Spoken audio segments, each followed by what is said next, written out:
There's something in those trees. I'm not a fool, Blisker. Call me Snake. Anyway, you breathe liquid so you can't get compressed. The pressure doesn't get you. You mean you got liquid in your lungs? How many assholes we got on this ship anyhow? Yo! I knew it, I'm surrounded by assholes. The only true wisdom consists in knowing that you know nothing. Excuse me. I have to go.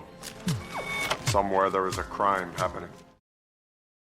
Hello and welcome to the Untitled Sci-fi Show.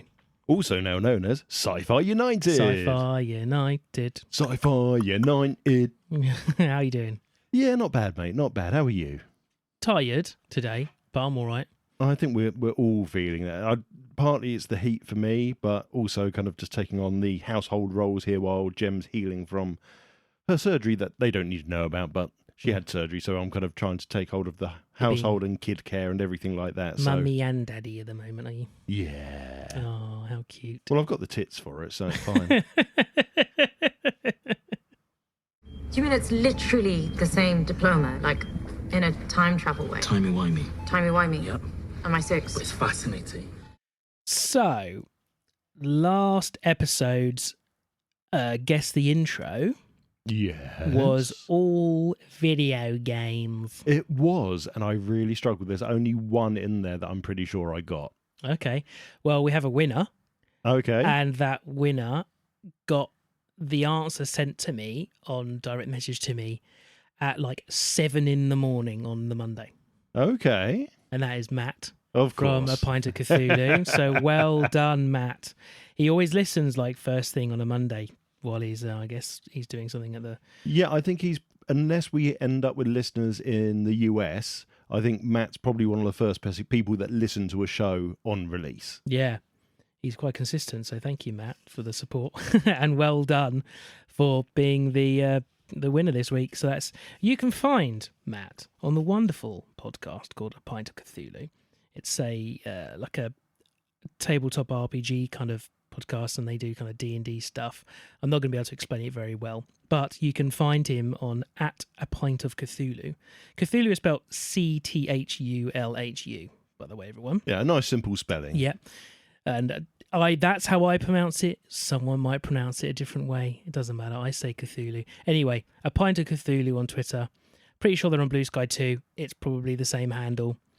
There's a few of them. They've been on here, they've done stuff with us before. We've all even been on their show before.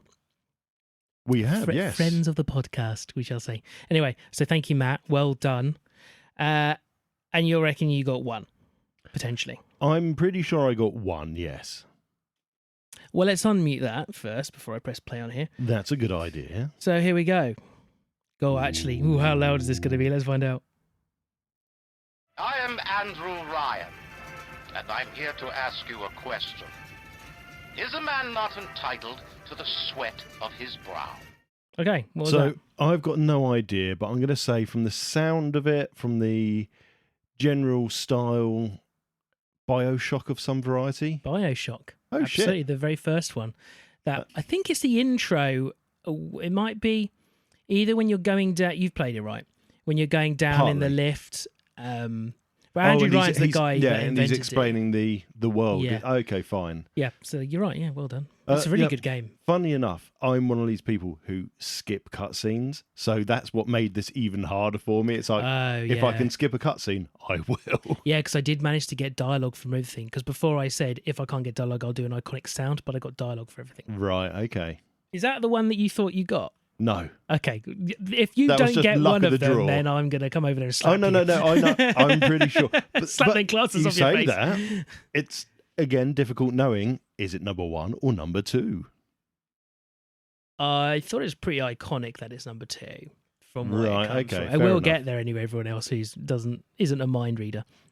I know what you're thinking, and it's crazy. So, stay here. Okay, so that... Having heard it on the earphones now... The earphones. Yeah, headphones, earphones. We'll talk about earphones in a minute.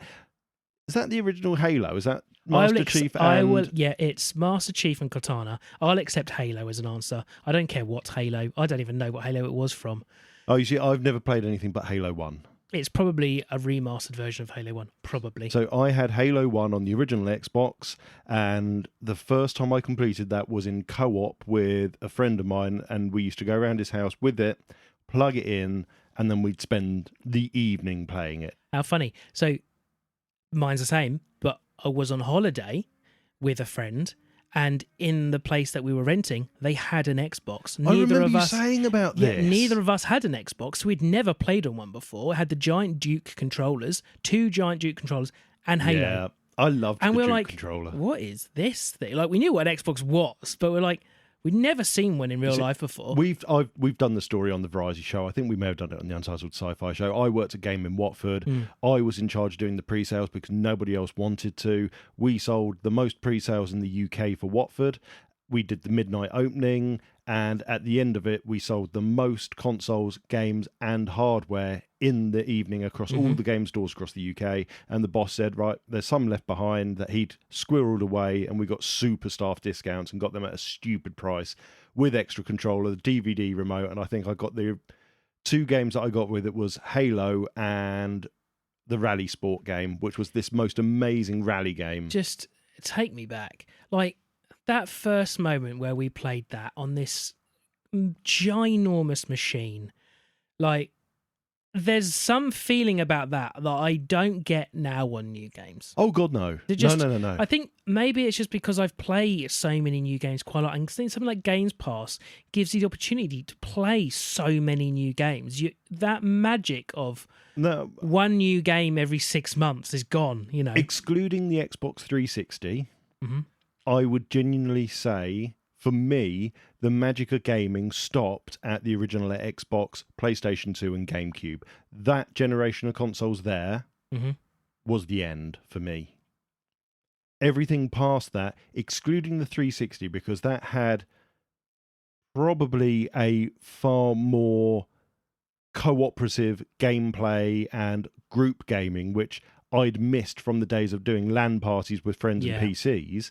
So the 360 kind of developed on its own. But for the magic of gaming, original Xbox, GameCube, PS2, that was the end of it. Well, that's where we all bonded on the 360, really. It is, yeah. You know, Battlefield. But we completed it on that holiday. We completed Halo on that holiday. And like we'd go out and spend the day or whatever, and then we'd come home, and then, like, you know, we could have gone to the pool or stuff. It was like, let's play Halo. And powered through it. Nice. Yeah. So yeah, that was Halo. So well done. Next one. Shepard, but you're dead. So, I got better. I like that, but I got better. Again, I've got no idea about this one. There's one... The clue's in the name. Yeah, the name Shepard rings a bell. Again, it's not a series I've played, and I cannot think of the name of it. I'm trying to picture what the game cover was. Okay. I think the game cover's got a lot of blue in it. So there's actually 4 of them. Yeah. 3. There's a trilogy and then an extra one. The 4th one, whilst I liked it, got kind of panned because it was very buggy and they never bothered fixing it. The 4th one was called Andromeda. Does that help you? No, because again, I've never played any of the series. So it's Mass Effect. Mass Effect. I can just about picture the first cover or the cover for one of them. Yeah. And I couldn't picture the name. I knew the name Shepard weirdly, and I don't know why. I think that might have been previous times when I used to listen to very geeky podcasts about games before I kind of packed podcasting in, listening to it for a while. So, what do you know who Miracle of Sound is? No. He's a guy that makes some amazing metal, by the way. I'll link you his metal album. Okay. But he also does songs based on games, and he's done a few Mass Effects one, and there's one called something Shepard, whether it's Commander Shepard, and it's quite a well-known one on. Oh, okay, online. Cool. Okay, yeah, well, that was Mass Effect. I don't know which one. Again, doesn't matter. The right man in the wrong place can make all the difference in the world. Okay. So that's Half-Life 2. We know it's Half-Life 2. I still found it hard to determine between 1 or 2. I'd gone with 2 being the more likely. But the G-Man's speeches in both of them are just iconic speeches. Yeah, this is the opening speech. I thought if I gave anyone more than that, it'd be too easy. But I thought it's just anybody that knows gaming culture at all will know who that is. But what I've never known, is it a computerized voice? No, I thought it was a real actor doing the voice, and I think they've. Because it's so weird. Well, while you're looking, let me have a quick look. Not only does it actually sound odd, just the inflections of where they speak and stop. It's just like it sounds like a really old text-to-speech kind of bot. Just very, very odd. Yeah, but I think that may have partly been the idea. No, that was by a man called Mike Shapiro. And he's played the G-Man in all of them. Isn't that like an American politician? I've got no idea. He's got... Oh, and that's Ben Shapiro, okay, right. He's a voice in Dota 2. Are you Ben Shapiro? Fuck off. He's been in Law and Order Special Victims. He's in Horizon Forbidden West. Was he a victim in Law and Order Special Victims? He was the coroner in Organised Crime. In Special Victims, he's a doctor, so it could be, or he could be the doctor that's fiddling people. He was in Grand Theft Auto 5, Half-Life 2, all the episodes of that. He's been in a lot. He was Barney in Half-Life Blue Shift. Oh, really? Okay. So that means he must have been Barney in all of them, because it's the same guy. What's Half-Life Decay? Half-Life Decay. I've never heard of Half-Life Decay. I don't think I've heard of that either. What a shame that they haven't done a third one. Well, I mean, hang on. Right, so you had Half-Life. Mm-hmm. Then you had Half-Life Opposing Force. Yeah. Then you had a really big disappointment, which was Half-Life Blue Shift, where you play Barney. Yeah. Well, I didn't mind that. It was just too short compared to the other two and how good Opposing Force had been. Yeah. But then he's labelled down as Half-Life Decay. Step into the HEV suits of Black Mesa scientists Gina Cross and Colette Green as they assist Richard Keller in reversing the damage caused by the resonance cloud. I don't know that one. I've never heard of this. What was it on PC? This is the only Half-Life game exclusive to a home console. I have no idea. Well, it must have been an Xbox Live Arcade game. This is a game that I've never played, and I'm genuinely really... I'm going to call it out as an live arcade game. Oh, okay. It gets weirder and weirder. Mm-hmm. Half-Life Decay is a multiplayer-only expansion pack for Valve's first-person Half-Life shooter, Half-Life, published by Sierra Online, part of the PlayStation 2 version of Half-Life in 2001. It's the third expansion pack. Well, no, it's not. It's a cooperative multiplayer game. Huh, interesting. Designed to be played by two people working together to pass through the game's levels. It was not a critical success, but was received with some positivity. You know what? We might have to dig that out for PlayStation 2 and give this a try. Is that a very, very... Yeah, the game is unique in the context of Half-Life, in that it is the only game divided into separate missions. I wonder if this is where they got part of the idea from for Portal. Would you say it was on PS2? It's PlayStation 2. Oh. EU released November 30th, 2001. I don't know if it's part of the original PlayStation 2 disc. Did it get its own... So a number of reviews stated that the game simply felt like little more than an extra add-on for the PlayStation 2 version of Half-Life. I'm going to look into this, as I feel like that's something we could have a bit of fun with. Oh yeah, I'm looking at a picture of it right now. And there's people posting that there's a PC version. Yeah, how do I play Half-Life Decay 9 months ago? Oh. There's a mod. Okay, well, we'll have to have a play with that then and see about that, because we like cooperative games. But anyway, let's get back to the quiz. Sorry, everyone, we went a little tangent there. We wouldn't be the Tangent Podcast without it. Okay, next one. He's fucked in the head. The world's fucked in the head. And you're fucked in the head because my fucked up head is inside it. Okay, well... That I've got no idea about. Well, it's a modern game, Cyberpunk. Oh, okay. And that is... is that Keanu Reeves? It's Keanu Reeves, yeah. Oh. He plays a prominent character. Yeah, I've never played Cyberpunk. Fun fact, the people that made Cyberpunk own Good Old Games, GOG.com. Oh, do they? They do, which is What are why they called? GOG.com had Cyberpunk for sale straight away. What are they called? Red something, whatever they're fucking called. Because they make Witcher too, don't they? CD Projekt Red. CD Projekt Red, that's the one. Yeah, I didn't realise it. It's literally something part of the CD Projekt group. Lovely stuff. Right, next one. We will send unto them only you. Rip and tear. I thought you'd get that. I purposely left that last little bit in specifically for you. Is that Dead Space or? Nope. Go on then, what was it? Doom. Which one? The new one. Well, no. So, don't get me wrong. Doom 1 and 2 are my jam. I love those games. Doom 3, I didn't particularly like, but I have a far better understanding of it as a game now. I've grown up a little bit and just not gone with it. This isn't Doom 1 or 2. I don't like it. As many teenagers did. So I've gone back and played it since and realised it's actually a really good game, Doom 3.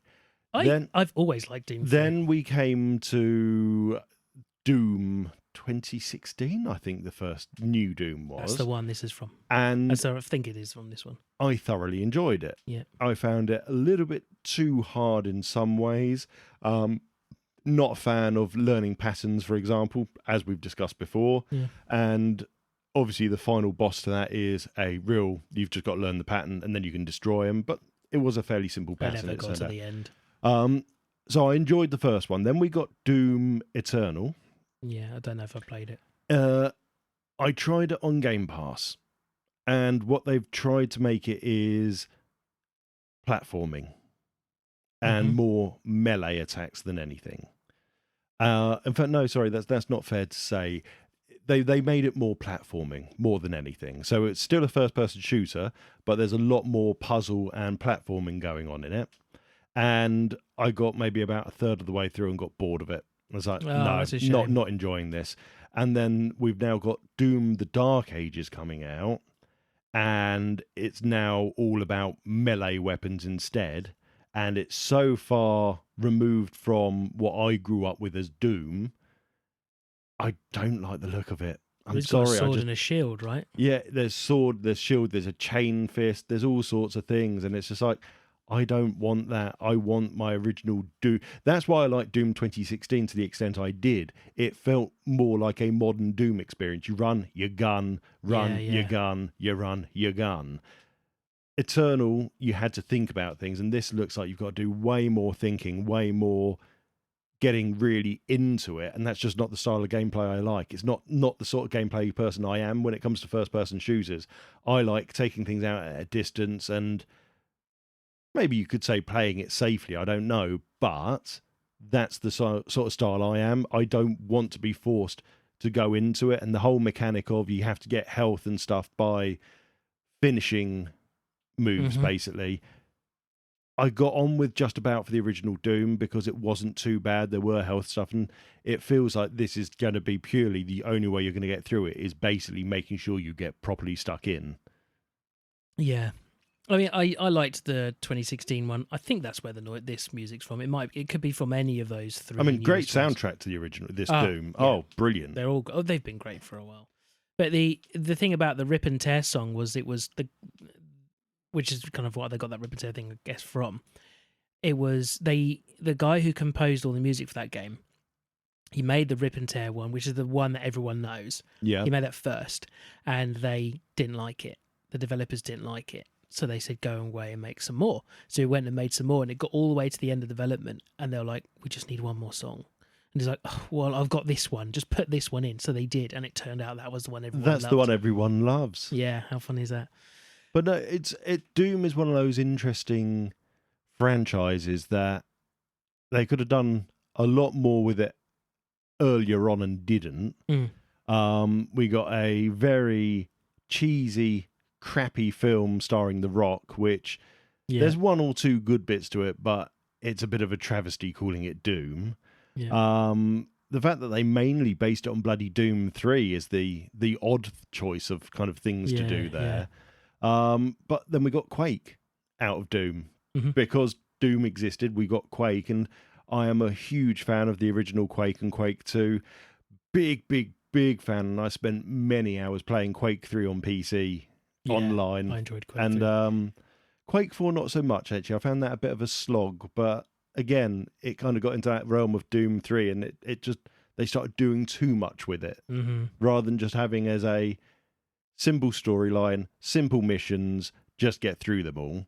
They tried to make it a bit more than it was, and yeah, it fell a bit flat in my opinion. But that's it. You got nearly all of them. Yeah, I didn't get 2 in the end. So no, I'm surprised actually, because when I first listened to it, I was listening to it in the car, and it's like, I know Half-Life, I don't know any of the others. Yeah. But Matt got them, so well done, Matt. Wonderful, good job. And the one that everyone heard at the start of this episode was an 80s special. They all films from the 80s. Winner, chicken dinner. So good luck, everybody. And that's 20 minutes of the show. Oh my god! It's like X-ray blankets.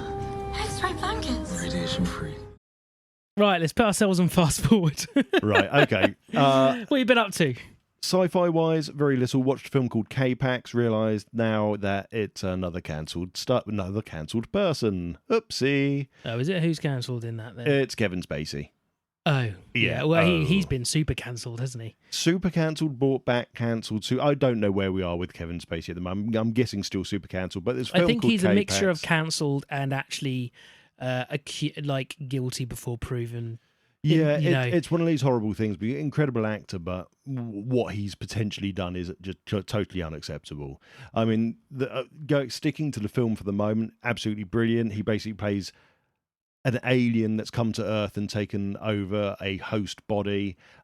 He gets kind of arrested and detained in a mental institution where no one believes him. And he slowly makes all the people in this institution believe that he's an alien, and eventually takes one of them with him when he leaves. And then finally the bloke comes out of this kind of traumatic mental injury and regains remembering who he is.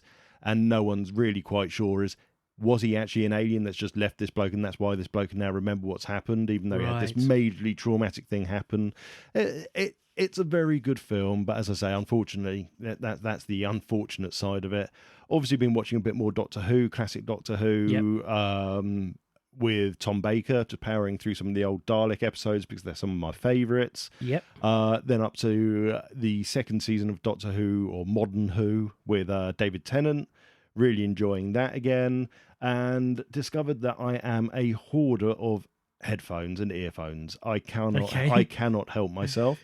These are my new ones. So I've got 2 pairs of AirPod Pros, one from when AirPod Pros were first released, and then I've got the second generation AirPod Pros, which I got when they were released.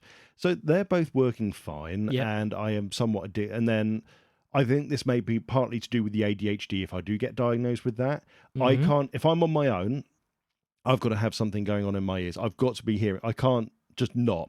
So I will come home from shopping to go and get my earphones to go back shopping if I've forgotten them. It's that bad for me. I have to have something. Yeah, I think if I forget them, I'm annoyed at myself, but I wouldn't go back. And I drove to work the other day. I'd forgotten my headphones. Went into Tesco's and bought a really cheap pair of JVC, just in-ear ones.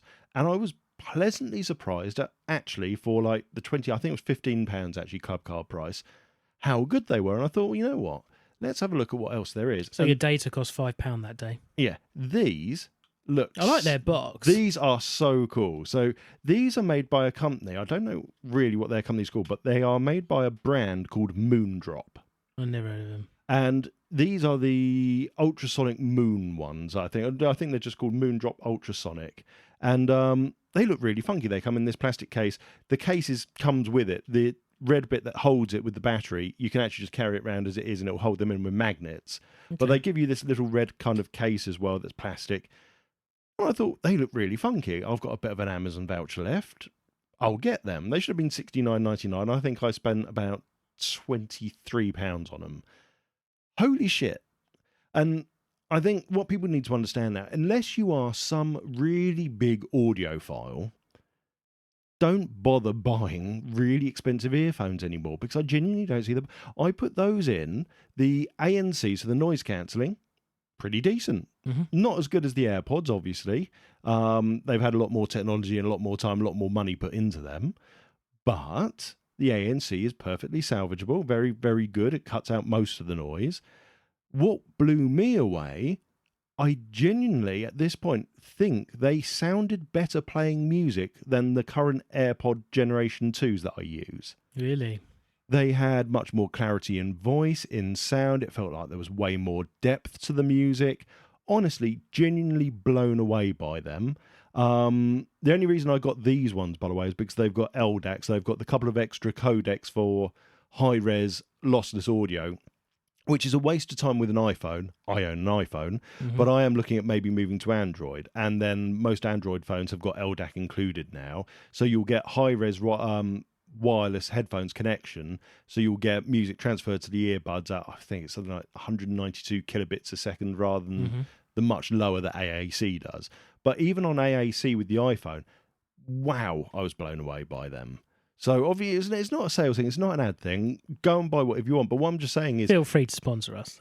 The cost of all these Beats by Dre and even Skull Candy now have done a £100 pair of earphones, and this is Skull Candy. Skull Candy, the company that's known for doing really deep bass noise. I've never thought Skull Candy was any good. I just thought they look like the shit ones they sell in game. Well, can I just point out, their £100 one, the sound has been done by Bose. Oh, is it? You might as well not put Skull Candy on it. Yeah. It's sound by Bose instead. I am a very firm believer now that actually, unless you're that audiophile, literally looking for fidelity and the best range from low to highest frequencies, you know, that nice straight line they're all after, get yourself a middling kind of cost between £25 and £50. You will not be disappointed. Those are the Moon Drops. You got the Sound Core that I recommended you, and they were, what, 20 quid, weren't they? Yeah, they've been great. And they've just been good. They work. Yeah. The microphone's fine on them. And as I say, unless you're going to be a snob, don't bother. Don't waste your money. And you can get some really cool-looking ones. As I say, the Moon Drops look really good. I'm really pleased with those. It's a really funky box, I've got to say. But that's it. I haven't really played any games. Haven't watched anything else. Over to you. Ooh. Hello, robots. So what have I been doing? Let me just sort my trousers out. Right, so I've been playing quite a bit of games, actually. Ooh. So I tried, Psychos Mark and I booked in a games night for the first time in literally probably 2 months. We haven't played any games together. So we're like, he come around the other day and was like, look, let's book a game session in. I was like, okay, great. So on Tuesday, like, this is the day we're going to play. And during lockdown, we played loads of Sea of Thieves, and we got ourselves to level 100, which was how you got Pirate Lord. And that was like the top of the top at the time when the game came out. I really enjoyed Sea of Thieves, and I loved those couple of times I joined in on your games. Yeah, it's we just even did that charity stream where we earned like £2. We still made money. Yeah, we still got money. And so we were pirate captains or pirate lords or whatever, which meant we could do anything in the game.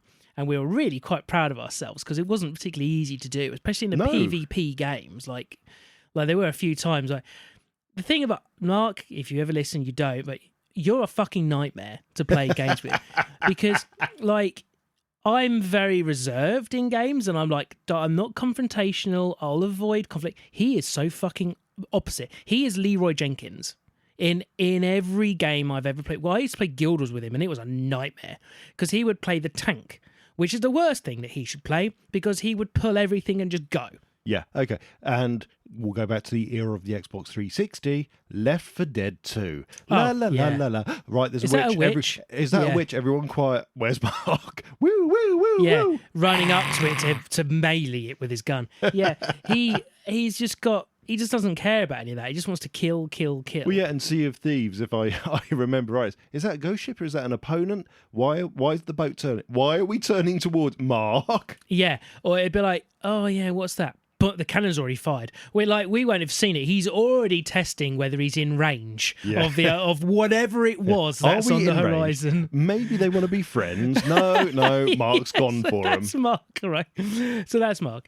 So we thought, okay, what we'll do is we'll load up Sea of Thieves. Great, okay. Well, we both had to download it, and then Miranda hadn't told me she was working, so I couldn't go at the desk. So I took the laptop on. I was like, oh, let me just try and put the laptop on the big TV. I was just getting problems.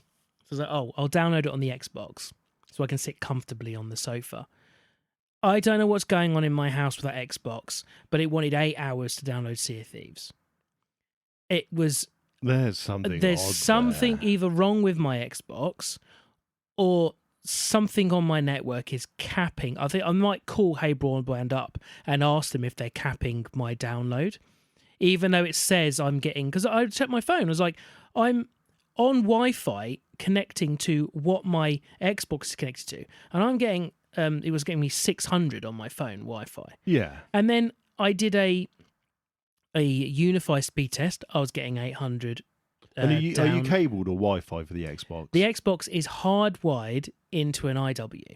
Right, okay. And I did a speed test on the Xbox in its own speed test thing, and it said it was getting 200. It's like, well, if you're getting 200 meg, why are you only actually downloading at 6 kilobytes a second and saying it's going to take you 8 hours to download Sea of Thieves?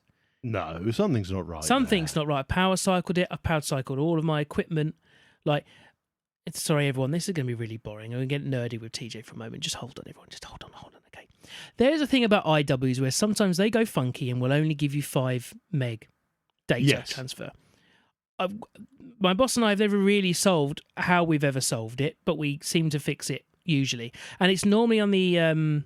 we've noticed it on the i7 modules rather than the i6s, and I've got i6s in my house.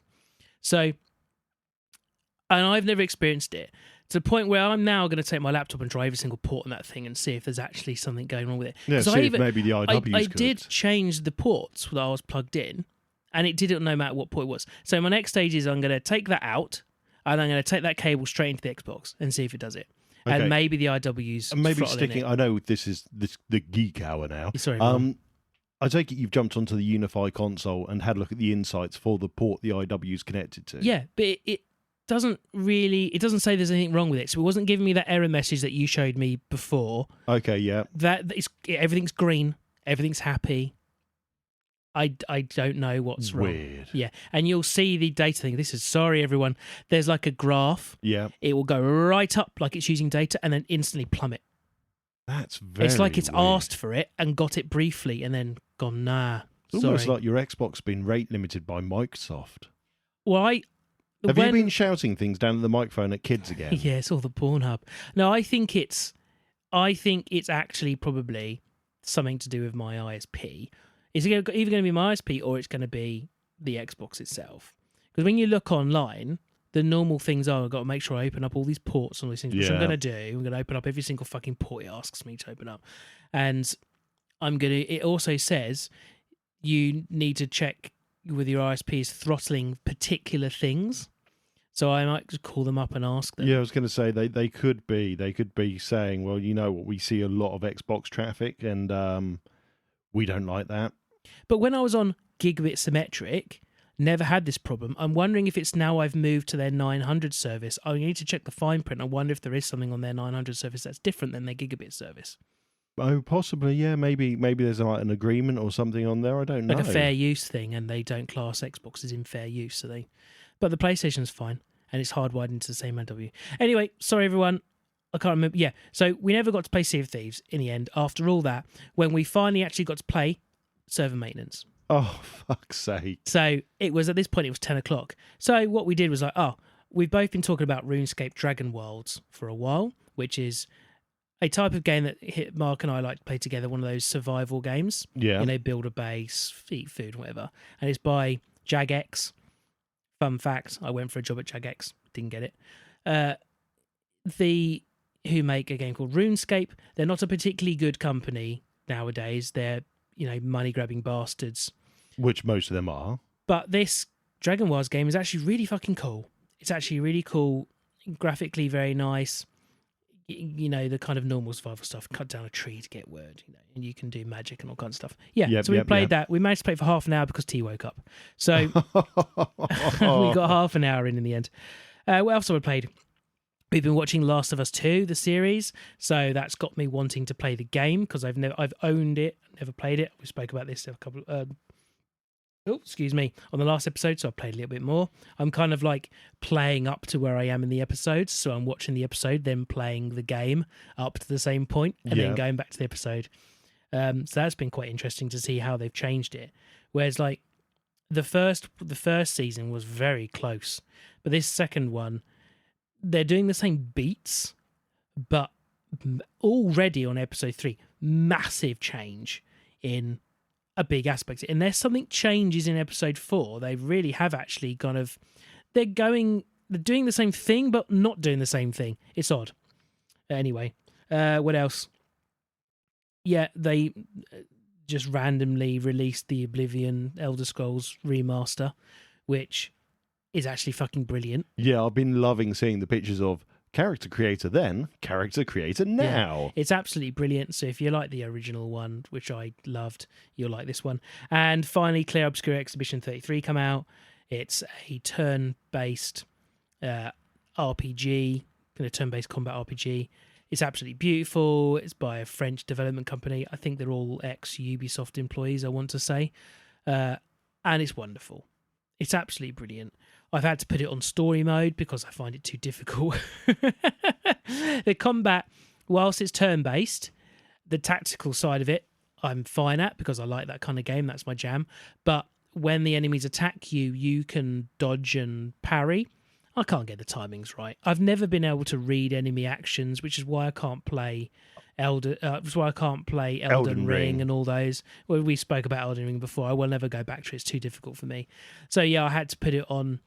I put it down to easy. I started on medium, then put it to easy. Now I'm on story mode. It was even Cult of Lamb you struggled with the parrying. Yeah, still now I do struggle with Cult of Lamb. I do all dodging on that. Yeah. I only dodge, and I do a lot of it, and I'll dodge into things. The timing will be wrong. I don't know. I've never been good at it. Well, even when we played like shooters, I'd fly the helicopter. That's what I could do. Oh yeah. I was never quick enough to be the first person to shoot, so I'd die. So I always played support classes. I always played the healer. So I had my LMG, big dumb stupid gun, and then I would heal people and I'd fly the helicopter. Man, and that's what I would do. I miss the days of Battlefield running around with the defib. And we just had our little crew, didn't we? We had me, you, Mark, Dan, and we'd have a healer. We'd have whatever Mark chose to be, which typically would be some kamikaze explosive person. Dan would go for scout or sniper, and then you would go for the support side. And I used to love it because we used to absolutely destroy maps in that game. It's like as soon as we got that little tank person carrier, that was it. That was game over for the rest of the map because there's just be the four of us would just drive through a wall, annihilate everyone. And then as we had me running around on DVIP, it's like, right, okay, hang on. Bzz, right, you're back up. Let's go. Up.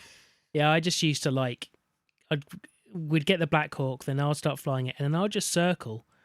Mark would stay on the big machine gun, and you and DJ would just keep parachuting out. When you died, you spawn back in the Black Hawk and nurture everyone down. It's just like raining fire on everybody. Anyway, that's what I've been doing. Lots of games when I've had the chance to, and it's been lovely. Just a shame about the television show. Yeah. If you start deciding which body is best, you're going down a very dangerous path. It's the truest thing I've heard all day. Ooh, why is it poo? Yeah, so I don't know Doctor what's going on. Doctor Who? Doctor So Who. I want to start this right by saying his first season I enjoyed. I looked forward to every episode. I didn't look at my phone while watching it, which is a key thing for when you're watching TV. Yeah. If you pick your phone up or not. Like so far, back to Last of Us really quick. Never once have I picked my phone up while watching The Last of Us season 2. Right, okay. Not one time. I'm going to immediately draw the words you just said to attention. I enjoyed. That's all you said. There wasn't there was no other description. It was just I enjoyed it. Well, I think that's an all right thing to say. It's an all right thing to say. How would you have described the first series of David Tennant? How would you have explained the first series of Tennant, Eccleston? Well, you wouldn't have just said, I enjoyed it. You would have said, I loved it. I would have said I loved it. If it Eccleston, I would have said I loved it. Yeah. And that's... I was obsessed with it. It was and I think that's the thing to take away from this overall before we get to the end. I mean, we could just end it there, couldn't we? The thing is, it's been enjoyable. It's not been great. It's not been mind-altering. It's not been, I've got to watch it. I only finished season 1 today. You only did it because you wanted to watch the season 2 episode for the show. Yeah, exactly. So it's like, I really didn't feel the need to go back to it. So it's like, hang on a moment, I don't feel the need to go back to this. I thought I'd probably watched the majority of the series. I'd watched 4 episodes. There were still 4 more to watch, or 5 more to watch. Mm-hmm. And I thought, oh my God, this is a slog. As much as... So, okay, we've got the pronunciation. It's Shooty Gutwa. Oh, well done. There's no N. Shooty Gutwa. It's Shooty. The sh sound is the NC sound. So that's Shooty Gutwa. Okay. Is an excellent actor. He's Rwandan Scottish heritage. Wow, that's a mix. It is it's an interesting mix, but it explains his accent in the show because I couldn't put my finger on what it was, and that it explains it a bit more. I like that. He just... I don't think he's been written well for. I think it's very much the Whittaker standard here, which is always disappointing. However, if we look, and I've said this before when we've ranted about Doctor Who before, and I think what we should do, I know we did Doctor Who or Doctor Pooh in the variety show in the first year, I think, and I think we do need to cover that without going too long into this. Even the classic Doctor Who. So what we'll change the names here. So we've got classic Who, that is the 60s onwards. Yep. We then have modern Who, which is Eccleston onwards. Yep. And now we have new Who, which is Shooty Gutwa onwards. This is Disney Who, isn't it? Well, no, they've got a stake in it, right? Yeah, they've got a stake in it, which is why they've got more budget and they've got more effect and so on, and better looking everything, basically. And it really doesn't feel like he is a doctor. I think that's my thing. Every doctor, including classic Who, and I genuinely do mean classic Who, actually, even all the way back to William Hartnell, the original Doctor, they all had the ability to be all nice as pie and then suddenly snap and they're a completely different person. And it's like, right, I gave you a chance. Now it's over. Well, for me, the Doctor is a balance between light and dark, and he lives in the middle on a set of scales which he can never keep level. Yeah. That's how I've always seen the Doctor. He either goes fully one way or fully the other, and he's always fighting each way. Whereas with Shooty, I don't see the dark part. There isn't any. He's a lot the most angry I've seen him so far. Yeah. I can't even, because I've seen so many episodes in a row now. I think it must be one of the 2 final episodes. He basically punches a lift's door and then crumples up on the floor, upset that he didn't do more to stop something. And then he just carries on. It's like, hang on a moment. No, it didn't even feel like raw emotion. It just felt like someone was slightly pissed off and told him you need to kind of try and it just didn't work. I mean, you look at when he thinks, brilliant episode, the cosplaying bird people. Really enjoyed the idea of that. Where was his anger when he believed that Ruby Sunday had been killed and is now a costume? Yeah. There wasn't any. It just didn't feel... If that had been any of the previous Doctors, it's like, I'm giving you a chance to leave. Leave. Right, I gave you that chance to leave.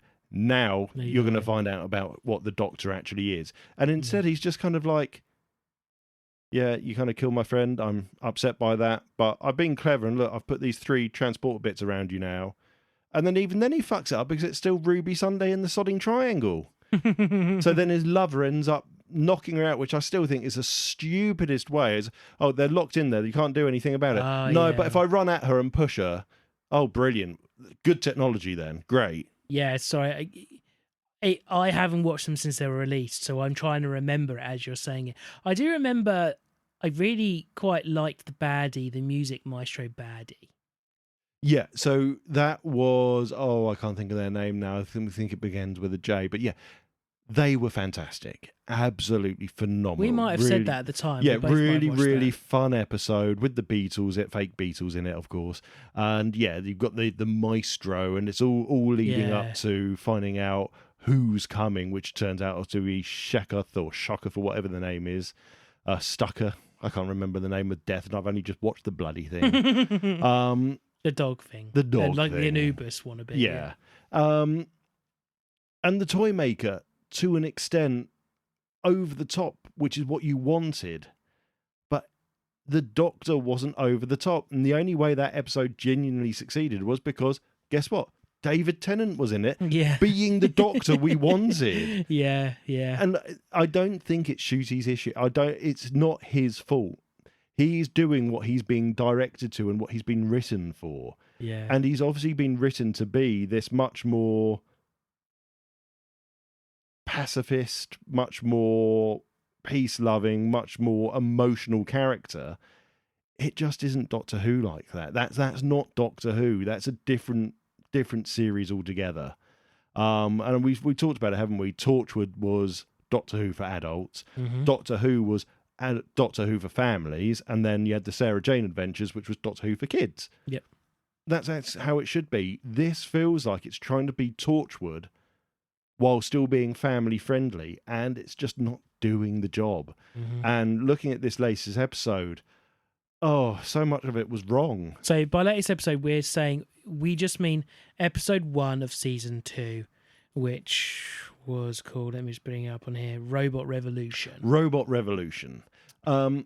That's the only one, get into it a bit, that I've actually watched all the way through. Yeah. So, main thing that I really disliked about this is, again, going back to this, make your fucking mind up what this show's meant to be now. Is it meant to be kid and family friendly, or is it meant to be adult? Because if it's going to be adult, stick to that. If it's going to be kid friendly, stick to that. Now, they did this in that last episode, the last 2 episodes of the last series. Everything up to that point had been fairly family friendly.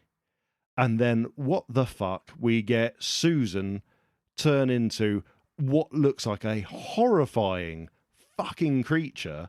Then someone at UNIT also getting the horrifying, scary look. That is not family friendly anymore. No. Now, the difference is, and people may be screaming at the radio, whatever they're listening to this on, and the wireless. The wireless, darling, the wireless. Oh, get it warmed up, don't I? I've just put new valves in it. If they want to scream, they can. Oh, yes, but it used to be scary for us because of the Daleks and everything like that. Yes, but overall, they were, like people joke, metal pepper pots, and they had enough to scare children, but not enough to make them have horrendous nightmares for the rest of their fucking life. Yeah. Whereas the character design for the 2 that are blowing dust around the world before the dog thing was fine. Mm-hmm. It was the 2 fucking characters they created where the eyes are sunken in, the skin was terrifying. So it's like, hang on a moment, you've just completely shifted this from being a fairly family friendly to, I would have children crying seeing that, I think. And then we come to this first episode and we get these cute, stupid looking robots. Yeah. Okay, they're a bit dumb, they're a bit fun, they feel a bit cheap and naff, but that's kind of Doctor Who. That fits right. It's like, I don't mind that. It's like quirky. It's like the episode from Peter Capaldi's Doctor with Greg Davis, the comedian in it, who plays the king in his giant robot. It looks stupid, but it's fun. Yeah. Doesn't really matter. And then we go through the episode, we're quite enjoying it, and then we see the bloke that she basically said, yeah, I don't really want to be dating you. Oh, yeah, this is where we get our lesson. Who's suddenly turned into a fairly dark monstrosity. So, with no legs, no arms, a rib cage just dangling down. Yeah. It's a terrifying change up. So if you've introduced younger children to this and they're quite, oh, look at those robots, how fun. Ooh. And then boom. Yeah. We touched on something that Biffo had wrote on his Patreon about it, and we were going to read it. I never actually read it in the end. And it kind of headlined about it not being family friendly. And I was going through it going, well, he said that the robots aren't family friendly. I'm looking at this thinking, this is fine. And then, wow. When that amazing makeup, it looked brilliant. And this is when... really great job to the makeup team and the FX team and everybody involved in that. Great, but that's scary. Well, that's the thing. I mean, obviously, it's not scary to us. We know that. Yeah. But when you're aiming a show that was meant to be primetime family show, that is fairly terrifying. Now, we can't just blame New Who for this. Modern Doctor Who also had this. What was the Water on Mars episode? Yeah, that was a scary one. Yeah, that was scary. disturbing. Well, the Weeping Angels. That's a scary... That's a thrilly kind of... That's the thing, though, isn't it? That is a much more thinking sort of horror style. So actually, most children, it would probably over their head. They won't think too much about it. Which is fine, because all they'll think about is concrete statue. Yeah, okay, there's the screaming face of it if you see it in time. But I think most children could probably get past that fairly simply. Monster bloke sat in a cupboard who's had half his body removed. He's got one giant... He's Jeremy Beadle in there. He's got one big hand, one little hand. And then all of the makeup on. He's terrifying. But then... we find out that the Doctor is too thick to realise that an L is an L. Yeah. It's not AI. It's owl. Yes, because that's clearly an L. Fuck me, you're meant to save us. Did David Tennant take the brains and you've just got the emotion? Yeah, you got the good-looking body and David Tennant took the brains. Yeah, that was the worst. As I did say, though, that was also the learning moment, the coercive control, Planet of Incels kind of... When they started saying, I literally audibly went, like that. Because I just here's where I'm being taught something that one of the reasons why I didn't like any of the other ones. Not trying to go too deep into that because I want everyone to start hating me. But yeah, I don't like being so blatantly shoved a lesson in my face. And I thought that was its moment. It was a little bit more subtle because it wasn't the whole episode. It was a bit more subtle than the Whittaker era. But it was.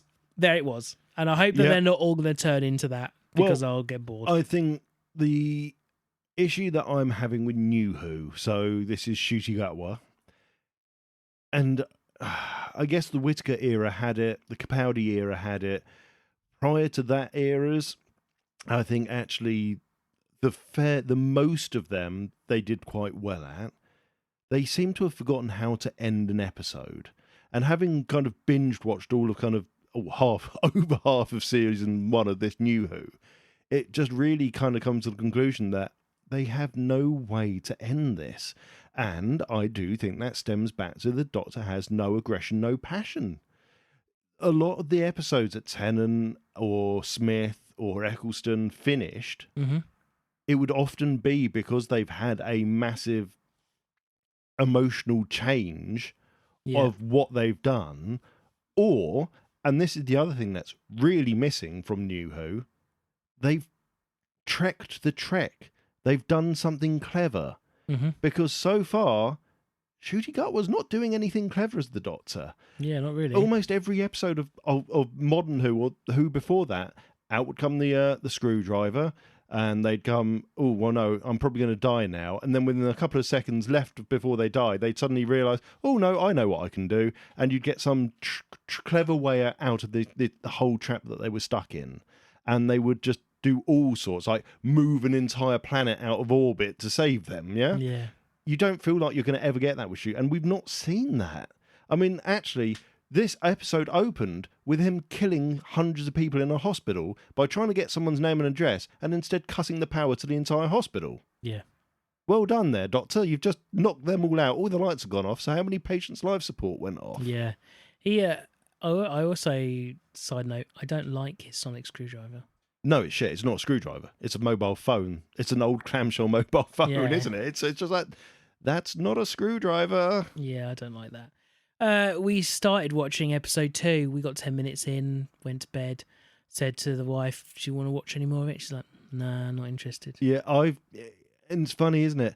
I quite enjoyed the end of season 1, even though, it still felt like they didn't really know how to end it. The whole Ruby's mum arc of the story was just really weak. And it just felt like, wow, you really are just binning off Ruby Sunday and just going, yeah, bye, see ya. I don't even remember how that ended. The whole mum thing. The whole thing is, they finally find her mum, and then she gets a phone call mid-conversation to the doctor. Oh, they've just found my dad as well. It's like, okay, fine. Okay. Yeah. It's just, it just felt really rushed, and it just felt like you really just wanted to get rid of her, and that's what you've done. You've got rid of her. So I was disheartened at that because I was quite liking what they were doing with Ruby. I thought she'd actually come away as quite a good companion. She was actually giving us what the Doctor didn't seem to have. Yeah. And yet now we've got this new person who, again, I've got a feeling it's going to end up another Martha. Yeah, I think they're going to try and pitch her at the same, almost same as Clara as well. The same level as the Doctor, whereas, and it sounds awful to say, but the companion, whether it's a man or woman, it doesn't really matter. Look at classic Who. We had male companions with the Doctor, again, normally with 2 women at the same time as well, and it was just obviously an orgy when the cameras were turned off. But whether it's a male or a female, it doesn't matter. The companion should always be of a lower ability and should always be the vulnerable one for the Doctor to somewhat save. That's the idea of the companion. If you follow the story of Doctor Who, that is it. The companion can just be a companion. They don't have to be this entity or, Well, it's saying with Rose Tyler was just normal until she did something and took the essence from the TARDIS. Yes, and then she became something else, but she was just a normal person before. But they also were clever with that because they'd thought about the story for that far in ahead with the whole bad wolf and that she would be part of that. So that was a well thought out idea and it was well done. Mm-hmm. It doesn't feel like there's anything really. We've got this Mrs. Flood or whatever her name is. So this is, for me, I'm not going to say it's going to be obvious because I could well be wrong. It's just going to be another character from classic Who that we hadn't seen in modern Who. It's just going to be she's got either a water name, River Song. She's got a water name. Well, this is it. So she's going to have some relation. I miss to it. Alex Kingston. She was wonderful in Doctor Who as River Song. One of my favourite characters. She was great. Brilliant in ER as well, but that's a different show. And again, we're just it could well be something to if it turns out to be bloody Amy Pond. Yeah, right. River Song was Amy Pond's child, wasn't she? Yes. Yeah. So if this is the fucking granddaughter of Amy Pond, I'm just going to be really pissed off it's that going they've to be gone some with that fucking lady. shit like that because of the name, the water. Either that. What I'm hoping is it's the Doctor's daughter. Yeah. Which would be that would actually be. Is she doing anything evil decent. yet? Well, this is what we don't know. So she kind of, if you look at the last 2 episodes, she's basically everywhere. goes to look after the old woman when Ruby's mum goes after her. Oh yeah, she is evil. And she's there. like, yeah, I'd love a cup of tea. No, we'd all love something, wouldn't we? Now, pray to, and that's the only bit that gives me an idea that I don't know if it is something to do with the Doctor, because she says, "Oh, do you pray? Yes. Then pray to your God and tell them that I'm coming and I'm going to knock down the golden gates." So they're obviously an evil character. I don't think they're a good character, and I can't see that they would make the Doctor's daughter evil. I mean, they might do. Maybe she's really sick and twisted in the head. Yeah. I more think this is just going to be yet another revisit to the Master. That's what I've thought from the very beginning. It's the Master. It's going to be something like the Master or someone from the Time Council when they locked the planet away somehow escaped. someone that was tortured by the Daleks or something and is hidden away. And I shouldn't say this because I know Doctor Who is not just Cybermen and Daleks, but it really was missed having the Daleks in the first seasons of this modern Who. Yeah. I missed having the Daleks. Yeah. They are such just classic Who villains. I would even say that since it's kind of, you're right, it's been Disney-fied, even the villains don't feel villainous. Yeah.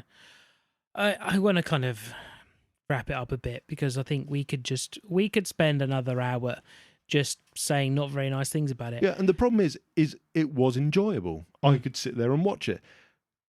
Like I said last week, I couldn't be asked if I watched the next episode or not, and that tells me more than about enjoying it. That says to me that if I don't really care about seeing the next episode, then is it actually that good? I'm in the camp of I want to continue watching it and I want to watch every episode of this season. But I feel like this is me giving Doctor Who its last chance. And if this does not go well for me, if I don't like it, I probably won't ever watch it again until they have a long break. Yeah. And, everyone involved changes. The writers change, the directors change. I actually like Shooty, but a different Doctor. Really give it a long break. I'm talking like 5-10 year kind of like huge break and starting again. Well, to be honest, I would even go as far to say I think this is the death of Doctor Who now. Just leave it. If it does not improve by the end of Series 2, if we do not see a massive jump in Ncuti Gatwa's Doctor to something that's more present, more energetic, more enigmatic, more clever, all of these things are lacking at the moment. We don't get any of that, really. Is it that we're just getting I don't care saying this funny enough, we are getting a sexy man being the Doctor who is showing a lot of emotion, but that is it. Is it that we just aren't the demographic anymore? Well, I was toying with this idea that, like you said, and this is actually one thing I really agree with you massively on. Episode 1 of Star Wars was not Star Wars for the people that saw it in the 70s. That was a different generation Star Wars. And the Disney Star Wars is Star Wars for a different generation again. Mm-hmm. The thing I think the upset for me is, if you go by that logic, they're not making the show for fans anymore. They're just trying to make it for generational gaps. Yeah. And that will kill a show and a franchise. I do not see any reason why you could not make Doctor Who from, let's say, Eccleston's era, something that the current generation would like. I think it's a really good idea to grow your show with the audience because they will keep watching it. Like, how do you know that the next generation will even be into this kind of thing? Yeah, 100%. Whereas, like, if they had actually grown the maturity of Doctor Who with the demographic of people that were watching it, so now aimed it at 40-year-old, 40, 45-year-old people, would it actually get more people watching it? Yeah, I know that historically it's been aimed at younger people all the way, but do we still do that now? Is it working? We need to have a young person to ask. We do, don't we? We do need to kind of get a young person's kind of aspect on this. I mean, I could show Kay. I think we need someone older. I think we need, if anyone who listens to this, firstly, hi. Secondly, who's in their 20s or very early 30s and watches Doctor Who, I'd like to know what they think of it. Yeah, no, I agree. I think you're absolutely right. I would be interested to see what especially if they really enjoy it and think it's the fucking bee's knees, the best thing ever. I'd love to know what they're seeing that we're not. And obviously, you're right. That could just well be it's a generational thing, and it's just not our cup of tea because we grew up with our own Who. I mean, that could be the case. I would put a caveat on that, though. Classic Who is my Who. Modern Who is my Who. This new Who is not. So they've managed to do it in 2005 when they brought back Eccleston, they brought back Doctor Who. They managed to make it such a big thing and do it to a standard that actually I was happy to say, no, this is Doctor Who still. Are we borderline being the Star Wars fans here? I don't know, because as I say, for me, I enjoyed the classic and I enjoyed the next lot after it. It's this third lot that, and okay, I'll include Whittaker and Summer Capaldi in this final bit. The writing and the style of the show has just changed too much for me to enjoy it. And yeah, okay, that could be a generation thing. I'll hold my hands up, and if that's the case, that's the case. I just feel that they seem to be doing something different for different sake. I don't think they're genuinely doing it to aim it at a different market of people. I think they think this is a good idea, and I don't think it is. And if you look at the online press, I know we say we don't look at reviews, but there's very little positive out there. Yeah. So, well, all in all, we're disappointed. Disappointed, absolutely. It's the sort of thing, I'm disappointed in what you're doing at school. Your report, I'm disappointed. Have you got two hearts? Padam, padam. No way. So, after that bombshell.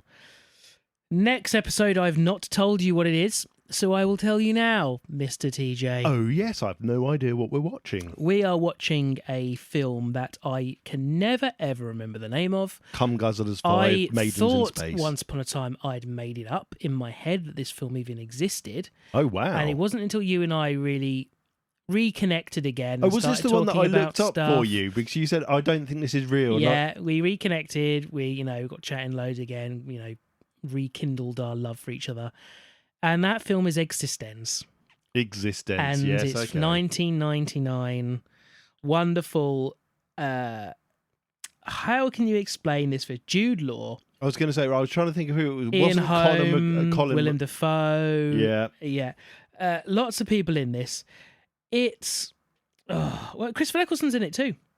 Oh my God, he is, isn't he? So, they create this weird device that you connect yourself to and go into like this gaming world, but the device is like this organic blob thing. It's a bit trippy. It's how can you explain this game? I'll read what it says on IMDb here. A game designer on the run from assassins must play her latest virtual reality creation with a marketing trainee to determine if the game has been damaged. That's what it says on the tin. It's very odd. I always got freaked out by the weird blob thing that they have to put their hand on, and it's kind of all squeaky and gross, like the umbilical cords coming off it. It's really fucked up. Well, it's David Cronenberg. Yeah. So if you know that name, then you're thinking The Fly, for example. Yeah. He wrote it too. Cronenberg is one of those people that's just... He creates a lot of very, very, very good stuff. This is the guy who's in Discovery, who I said Kovic should play the guy in Half-Life 2. Yes, you're right. It is. Yes. He's the guy, yeah. Who I think should play the G-Man in Half-Life 2 adaptation if they ever made it into a show. Oh, Scanners was one of his as well. I forgot how good. I love Scanners. He's got some really, really fucked up films. And he wrote some really, really weird stuff as well. So, yeah, that's it. We're going to be watching the 1999 completely insane, wonderful Existence. Brilliant. Great choice.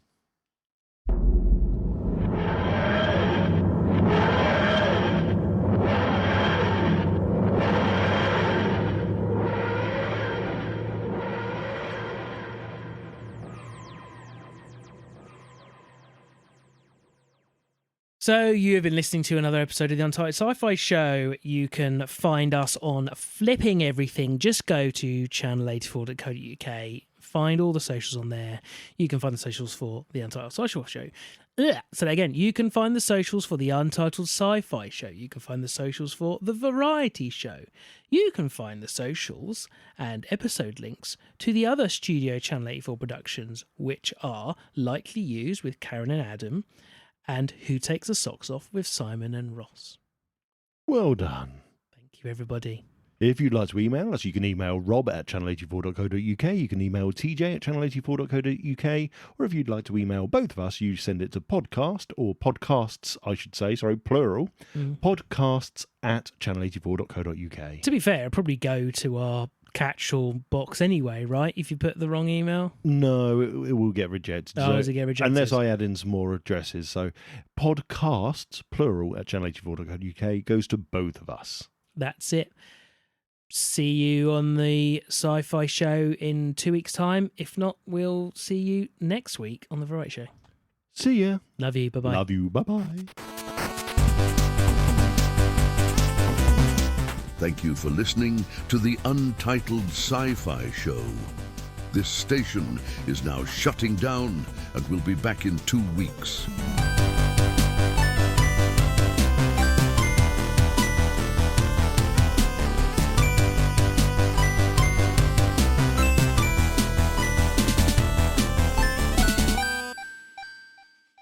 May the Force live long and prosper inside of you.